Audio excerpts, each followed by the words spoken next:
Hello, everyone. Hello. So there's the wonderful Dr. Ruth behind me. Rest in peace. And we will give honor to her life and her contribution to us, particularly in the realm of sex, education, and excitement. She was exciting. Oh man, she poured so much into the atmosphere of our sexual liberation, I'll put it that way. And so let's just honor her life. So she's 96 years old. She passed away on July 12th, just yesterday, and had a birthday June 4th. So she has recently turned 96 years old. Now we know so much about her life as her, I think 250,000 viewers, listeners would tune into her radio show or her TV show that she once had to ask questions, a call in and ask question to Dr. Ruth. And she was known for saying, the penis is the power. She was like so out there. And she would say, women, you should initiate sex more often. Do this to your man. Do this to your man. She was really for the guys. And so I shouldn't laugh, but she was very open, particularly in the very open about having conversations about sex, particularly in I would say the 1980s to 1990s when she became most popular with her radio show, her TV show, call-ins. Folks would call in, ask questions, and that time and that timing was important because then we didn't have we didn't TV was restricted, FDIC and all of that. It's nothing like today where you can click on anything and you can see anything and hear anything, watch anything. But back then, Dr. Ruth was about as direct as you were going to get visually through a call in. She would really pound it. At 4'7", she's such a, dino. But she would so I would say that she began to talk about what else no one else said. She would just blurt it out. And she would talk about oral sex like a dentist would talk about oral hygiene. That's how comfortable she was. She would encourage women to not only initiate sex, but be the controlling person in the act. You know what I'm saying? She would say to men, when she calls you in there, get it while it's hot. And her tagline was get some. That was her tagline. Her radio tagline was get some. She spoke about She spoke about, sorry if you can hear a siren in the background. I apologize. Let me see if I could silence that. Sorry. I live near a training station for fire drills, and they often do them this time of night. They do give us alerts, so I was aware of that. So I apologize. I apologize. Um, but she spoke about orgasms in ways that could make you feel you're having one. Somebody's like, glad, like really, seriously. And all of this during that time, the 80s and the 90s, you couldn't argue with the true success of this little dino woman, that she really worked. And that's why I really particularly also love this backdrop about her, because here she was, this small little pint-sized woman who is not like some goddess knockdown beautiful woman talking about how you should have sex with your mate and running a top rated syndicated radio show from 1983 to about 1990, 1991, with also countless publications that she had. Now, these are things we know about her, and I just encourage you because I learned so much more about her and wanting to just do a little bit of research before I uploaded this video. But I would encourage you to go to her website, Dr. Ruth, and or pull up her Wikipedia and or do your own research on some of her past interviews. It was, and she was just a unique specimen when it came to sex. But what I learned in preparing this was a lot that I didn't even know. And so that's what I'd like to share about how very difficult her life was before we knew her as Dr. Ruth and how she became Dr. Ruth. So I'll share some of that with us right now. She was married not once, not twice, but 3 times. The third time lasted 36 years until her husband died in 1997 and she never remarried again. She said that finally, third strike, I finally got it right. She had 2 children, one out of wedlock before she became a doctor around age 20. Here's what was very surprising to me is that she served in the military for 3 years. She was able to assemble a gun quickly and accurately, even in the dark. She was gun toting. She could assemble it. But when she was younger, so let's look at how she traveled, how she got to America. She was actually born under the name Corolla, Karola. Corolla Ruth was her name, is her name. And her Ruth is her middle name, and she's German. When her father was 38 years old, he was taken in front of her and her mother and her grandmother by Nazi Gestapo men right before their eyes, and she cried and pleaded for them to not take her father. A few weeks later, her mother and grandmother left the Nazi Germany and aborted a rescue train to Switzerland. So that's how she got to Switzerland, where she then became orphaned from even them.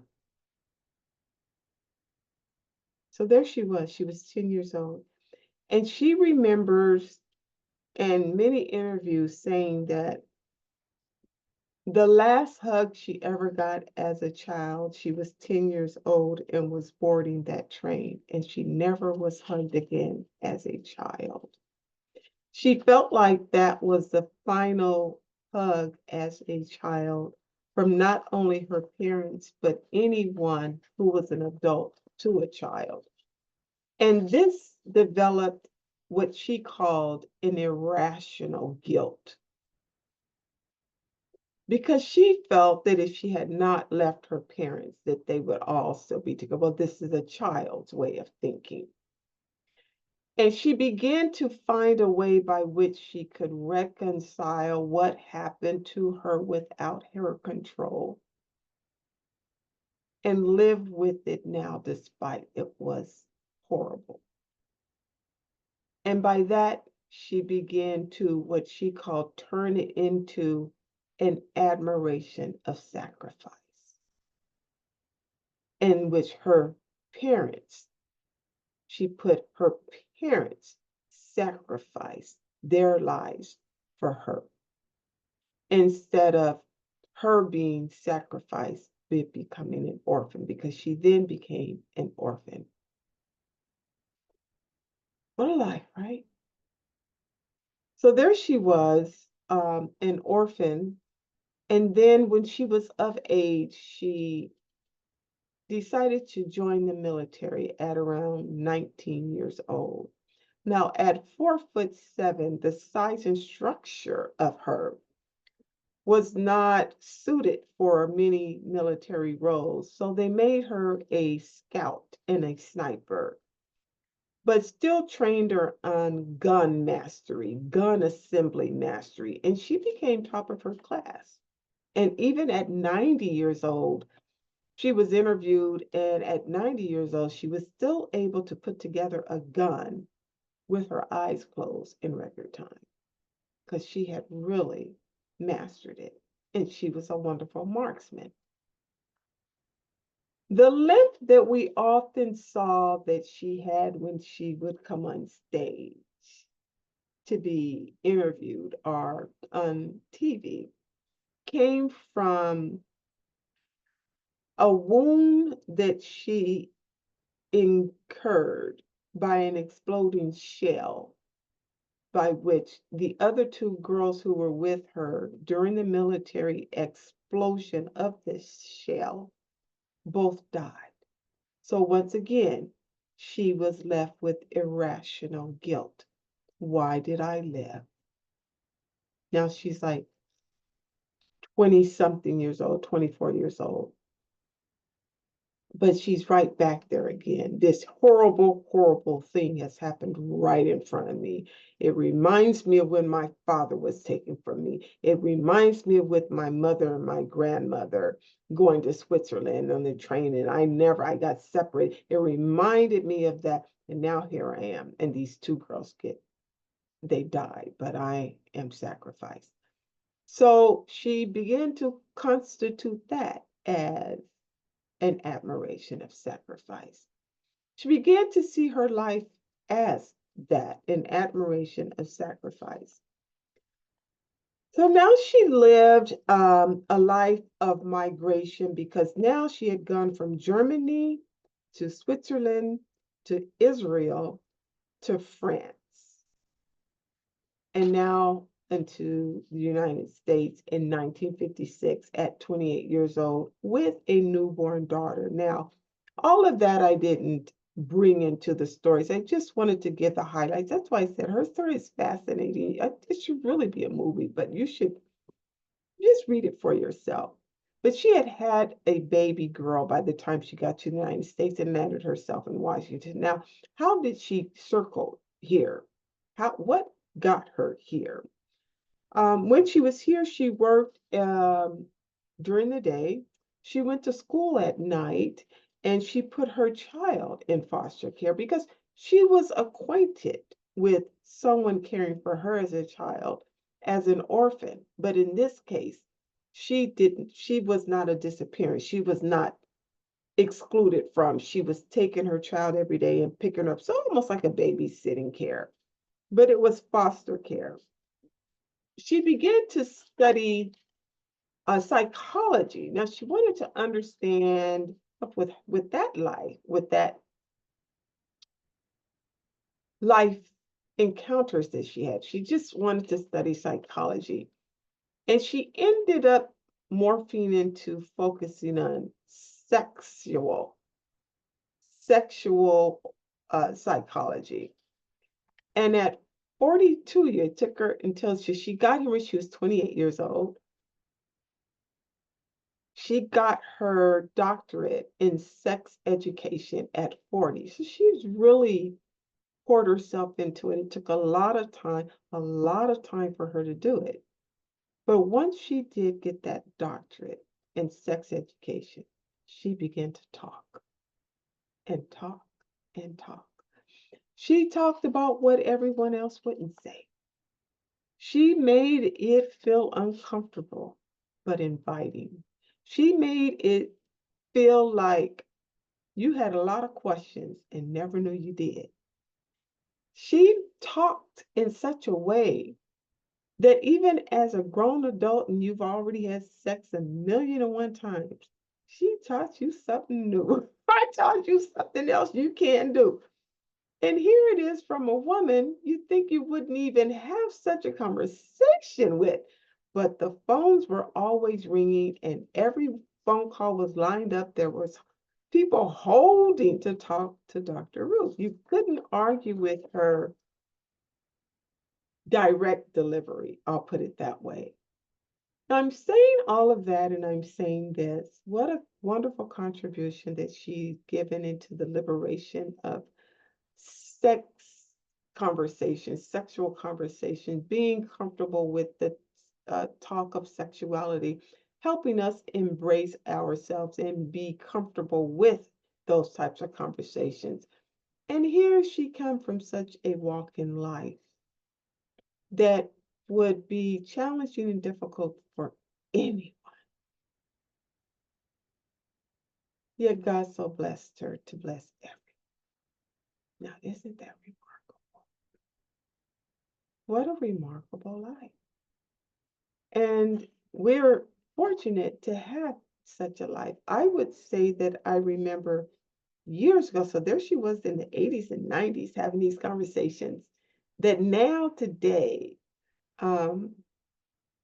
there are talks not even like hers um, on the World Wide Web, but she created her own World Wide Web, didn't she?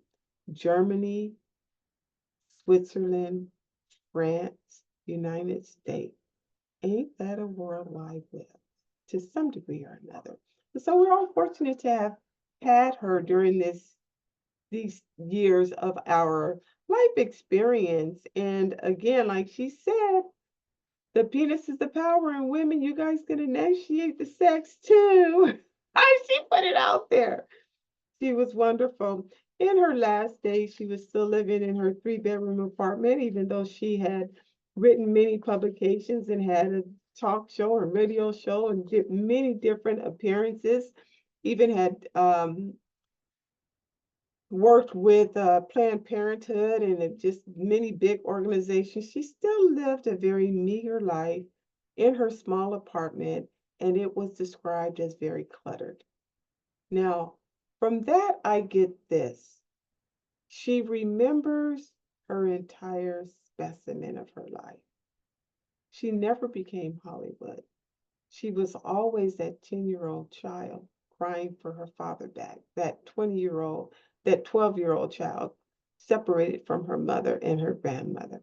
Love bounds us, and sometimes it leaves us a strong memory of what love, true love really feels like. So this is why we cherish it. I hope you enjoyed this video in honor of Dr. Ruth, and you check out her website and her Wikipedia. It's just a wonderful read. I just did not even give you, I would say most. I just hit the basic because her life, I just found myself reading and reading. I was like, well, when you go start recording? Because it was just so interesting. I hope that they, whoever they are, the powers that be, make a movie of her life because she truly was unique. And may God bless her soul and her family find peace during this difficult time. And I love you.